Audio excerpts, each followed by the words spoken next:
Thanks, Quentin. I think you'd have to have a very good memory to remember that one. Very. Okay, so I guess you'd kind of be expecting us to start off with all the world's a stage and all the men and women merely players. They have their exits and their entrances, and each man in his time plays many parts. And look, doubtless you've probably heard that 1,000 times. And I wonder how much you think about how meaningful that could be to you in terms of professional development and organisational development.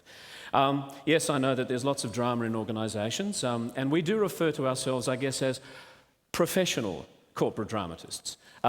We define a coup as a notable and brilliant success, and our value proposition is that we can help people and organisations achieve more notable and brilliant successes by understanding the drama that's actually driving their performance. You know, we're sort of very sensitive to 3 levels of drama that are going on, you know, all the time. At the top level, we have the organisational drama. And the organisational drama exists whenever we refer to ourselves as the collective. When we call ourselves Westpac or Human Synergistic or coup or the New South Wales government. You know, and I'm sure you are aware of how we sometimes tune into those kinds of stories. Now, those stories are very much shaped by what's happening at this next level down, which is the interpersonal dramas. And this is simply the stuff that we can see. These are the conversations, the presentations, the negotiations, you know, the stuff that happens between people, the stuff that we can see. And the quality of this level of drama is very much influenced by this level beneath, the intrapersonal drama, the stuff that's going on inside people's heads, the self-talk, the stuff that we're measuring with the LSI. I guess to illustrate this, when Shakespeare presents us with a character who comes on stage and he starts talking to the audience, when he writes the dramatic monologue, he's not presenting us with a character who's so mad that he just can't help himself and he's talking to himself. What's actually happening in that discipline is that the actor has an opportunity to share with his audience his intrapersonal drama, what's going on in his head. So when, you know, Macbeth in Act 1, Scene 7 walks on and he says, "If it were done, when 'tis done, then 'twere well 'twere done quickly." He's talking about killing the king, his cousin. You know, if the assassination could trammel up the consequence and catch with his surcease success, that but this blow might be the be-all and the end-all here, and here upon this bank and shoal of time we jump the life to come. And whether you understand what those words mean or not, it doesn't matter so much. You kind of get the sense that he's up for it, you know? He's kind of excited. And we might call that self-actualising or achievement-oriented thinking. But then he has a change of thought. Yet in these cases we still have judgment here, that we but teach bloody instructions which being taught return to plague the inventor. This even-handed justice commends the ingredients of our poison chalice to our own lips. Justice, rules. He's starting to think conventionally. You know, and you get a sense that he's no longer comfortable. He's no longer feeling satisfied with this notion. He's here in double trust, first as his kinsman and his subject, strong both against the deed, then as his host, who should against the murderer shut the door, not bear the knife myself, and so he goes. And he actually realises in his intrapersonal drama that it's just ambition that's driving him. He shouldn't do it. And he reaches a position, then his wife enters. How now, what news? He hath almost supped. Why have you left the chamber? We will proceed no further in this business. He hath honoured me of late. Was the hope drunk when you dressed yourself? Has it slept since? And wakes it now to look so green and pale at what it did so freely? Prithee, peace! I dare do all that may become a man. Who dares do more is none. What beast was it then made you break this enterprise to me? When you durst do it, then you were a man. And so it goes. Yeah, we are abridging it, I know, because we have to make up some time this morning. You know, the conversation goes, eventually his intrapersonal drama gets too much for him and he actually speaks the truth. If we should fail... We fail! But screw your courage to this sticking place and we'll not fail. When Duncan is asleep, what cannot you and I perform upon the unguarded Duncan? What not put upon his spongy officers? She has a plan, and he kind of gets it. Will it not be received when we have marked with blood those sleepy two of his own chamber and used their very daggers that they have done it? Who dares receive it other, as we shall make our griefs and clamour roar upon his death? I am settled, and bend up each corporal agent to this terrible feat. Away, and mock the time with fairest show. False face must hide what the false heart doth know. And so it goes. And yes, there was a bit of a laugh when I was talking about his thinking, but the thinking is present in every moment of every drama. Look, there's a value chain here. Constructive thinking, constructive conversations, sustainable organisations. There's a value chain. And if you are interested in the performance of your organisation and achieving great organisational outcomes, then you can go to the very source of this value chain by looking at something as wonderful as the LSI. We are going to do a bit of an explanation of each of the styles for those of you who don't know the Circumplex very well. And for those of you who do, we actually want to add something new to you, perhaps. Some insight into the way J. Clayton Lafferty and Rob Cook's work and all the other psychologists' work actually lines up with Shakespeare and Chekhov and the other great dramatists. Now, to do that, we're just going to give you a little insight into the way that acting works. BP, could we just move those slides on a bit, please? Here's the particular point. When an actor is trying to create a character, what we do is we try to tune into the thinking and feeling of that character. We'll read the text, and it's about, what is the thinking and feeling that's going on here? I mean, bad actors, they just read the lines, but a good actor will do a deep dive into thinking and feeling, because out of that comes the behaviour, out of that comes the action. And so, if we're interested in looking at how we can cultivate more constructive thinking styles, we can actually look to this tradition for guidance. There's another thing that actors really understand, and dramatists understand, and that's power in relationships. Power that actually drives people's behaviour. And we have a term for that, we call it status, and we will describe some characters as predominantly high status characters. And it will be expressed in their body and the way they speak. They will be the kings, the experts, the champions, the heroes, and they will have an effect on the other people in the play. Then there are characters that we would describe as predominantly low status. They're lower in the hierarchy, they're more at service, and they're the foot soldiers, the servants, the nerds, if you like. And they have an effect on the people that they relate to as well. And in truth, most characters have a combination of both. There are moments when they have power, there are moments when they relinquish it. And by looking at what happens to the power in the relationship, we hope to add a little bit of insight into what's going on with these styles. So we're going to do a run around the map, and we're going to treat each style as if it was the defining characteristic of a character who was involved in a coup. A bit like Macbeth, except we're going to leave the Shakespearean language behind and using a more contemporary kind of way of relating, a man and his conspirator perhaps, they've decided that they are going to knock off their leader. It's a bit of a current theme at the moment, so we thought we'd go with that.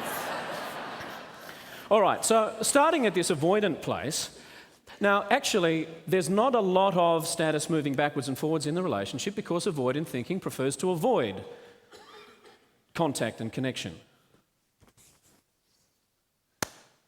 Okay, David. Months of planning. It's time we made a move. Oh, now, come on, David. This is your time. Come on, it's time to strike. I'm not sure. What do you mean you're not sure? This is the right time. Yeah, I don't know. Oh, this is so frustrating. Okay, so when I move into the dependent thinking style, there is a relationship, there is a connection, but status is very much relinquished to the other person. Look, what's wrong? Look, I mean, it's been a long time, a few days since we last spoke about this. And how is that relevant? Well, I wasn't sure that I still had your support. You don't need me. Well, yeah, I do. Absolutely I do. I can't do this without you. Oh, okay, I'm fully supportive. Okay, when I move to conventional thinking relinquishes status to the rules. You see, I'm concerned about the precedents. What about them? There aren't any. I mean, doesn't this contravene our Articles of Association? I think there's a lot of room for interpretation. I'm not sure about that. I mean, rules are rules. David, there are no rules when it comes to a coup. When I move into approval thinking, I still relinquish status quite compulsively in order to be liked. I'm losing my patience. Am I being too flaccid? Oh, in a word, yes. Oh, look, I'm really sorry. I don't mean to be. I mean, I know that I can't control the way that you think of me, but I'm really doing my best. I'm sure you are. You see that? Thank you. Yeah. Okay. All right. Well, the dynamic changes when we do move into the constructive styles because power is actually shared.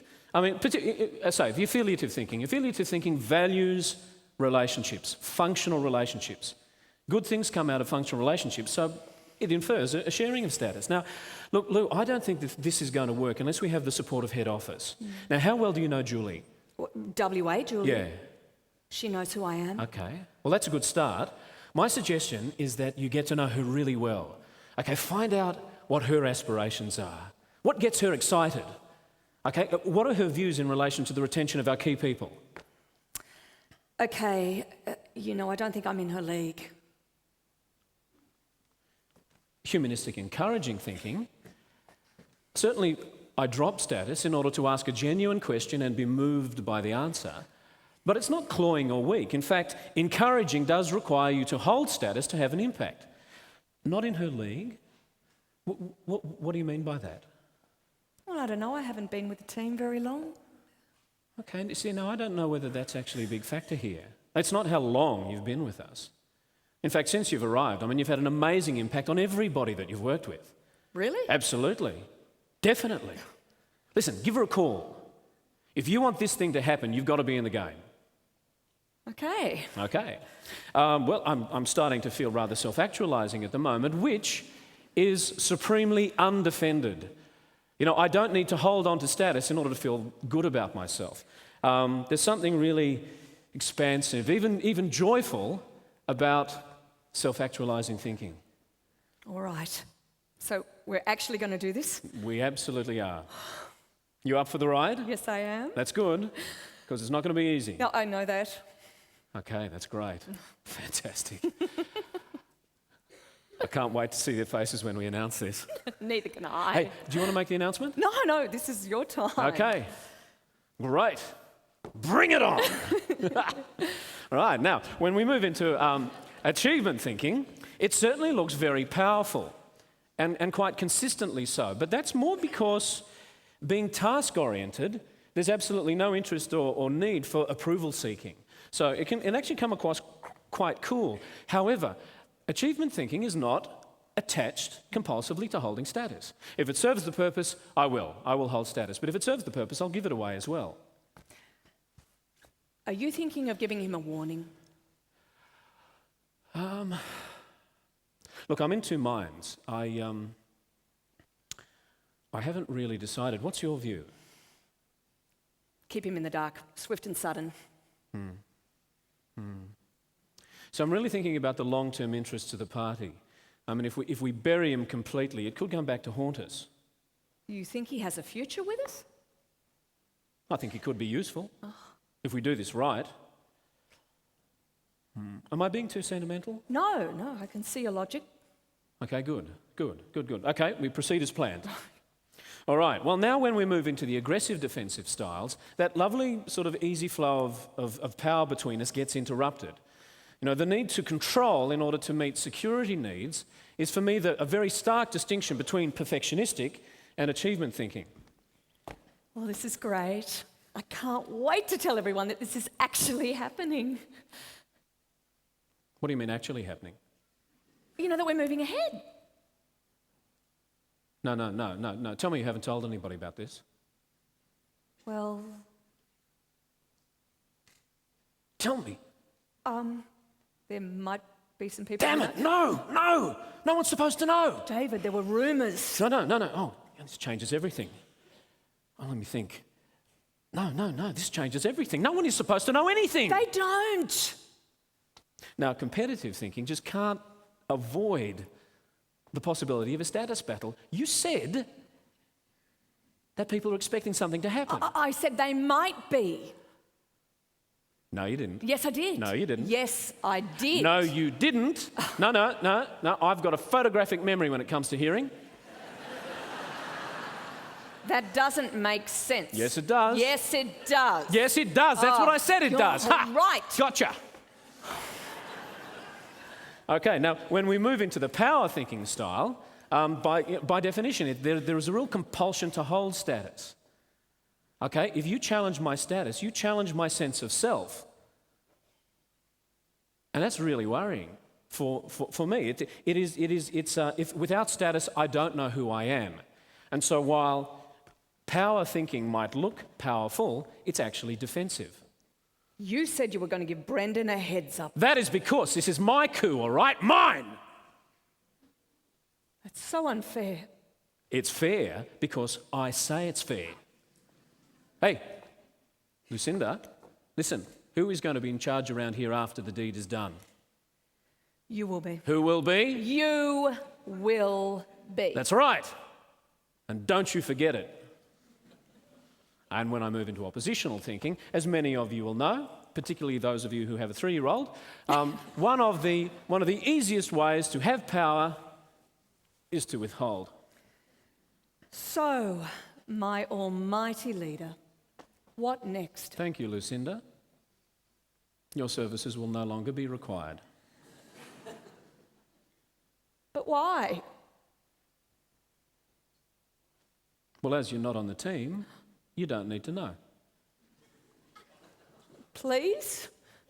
Could you just give me a reason? No.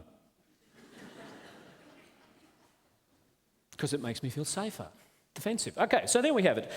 That's our take on the circumplex with this kind of continuum of what's happening with the power in the relationship, from not having any at all with the compulsively passive defensive styles to actually being able to share it in the constructive styles, to absolutely demanding it and not wanting to let go of it in the aggressive defensive styles. And yes, indeed, that's it at their extremes. But did you notice the effect that I had on Lucinda throughout all of this? And this is the thing. I mean, understanding this, it's about the impact that you have on other people. And therein, there is a fairly strong case for getting a handle on what's going on here. Now, a couple of years ago, Quentin and Sean asked us if we would be interested in dramatising our interpretation of the circumplex. And so we came up with The Cocktail Party. It was a drama that was set in a real estate franchise, which we chose real estate because we thought everybody would have a bit of an association with it. So we actually got to see the 3 different offices with their predominantly different cultures, the afternoon before the evening of the cocktail party, which was everybody turning up to be sociable together the evening before their annual conference. And so, yes, there's power, and that's me being a bit oppositional. Competitive, you'll notice the shirt. Conventional, you know, are we making too much noise? Dependent thinking. Perfectionistic. There's power again. Oh, self-actualizing, singing Gilbert and Sullivan at the party, really enjoying himself. Drinking games, again, dependent and competitive. He's just a piano player. And then we thought it might be funny just to see when they're really kind of undefended in what they do. So they are very self-actualizing behaviour. And then we saw them the next day at the conference itself. And we see what happens when these cultures actually mix up. Now, this is a product that was developed for all accredited practitioners to use in their work with clients to kind of bring the styles to life. At coup, yes, we train and we coach and we do performances like this at conferences, and we make videos and dramatisations and things like that. And it's really about helping people who struggle to get it to actually appreciate, you know, what the words mean and what the benefit is of seeking to cultivate more constructive thinking styles. We have very high ideals when it comes to the application of theatre and dramatic arts to organisational development. You know, I think it's something that has to be done intelligently and with some discipline in order for it to actually succeed. There's a quote attributed to Harry Stack Sullivan, an American psychologist whose work is actually embedded in the circumplex. And he says, yes, it's easy to act your way into a new way of feeling than to feel your way into a new way of acting. Now, that might present a challenge for some people who very much value integrity and authenticity and people being real. But having some art and practice around cultivating individual, group, and organisational performance, they're not mutually exclusive. It may be that to accelerate the process, you might like to complement the work that you do with LSIs and GSIs and OCIs with some work with some dramatists. We'd be delighted to have a dialogue with you, and who knows, perhaps we may be able to help you achieve your next notable and brilliant success. Thank you very much, Lucinda. Thank you. Bravo. Thank you all. Thank you, sir.